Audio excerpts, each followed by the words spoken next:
Hi guys, in this video, I'll show you how to screen record with your microphone on your MacBook.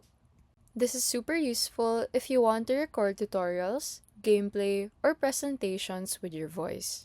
So first, press these keys on your keyboard, Command, Shift, and 5. This opens the built-in screen recording tools on your Mac. Pick whether you want to record the entire screen or just the selected portion. Choose whichever works best for you. Now, click Options. Under your microphone, select your preferred mic, if you want to use your MacBook's mic or an external mic. This is the important step that enables your voice audio. Once your microphone is selected, click on Record. Now your Mac will record both your screen and your voice. And that's it. You're now screen recording with microphone audio on your Mac. When you're done recording, click the stop button at the top right of your screen. Your recording will save automatically. And that's how to screen record with mic on your MacBook.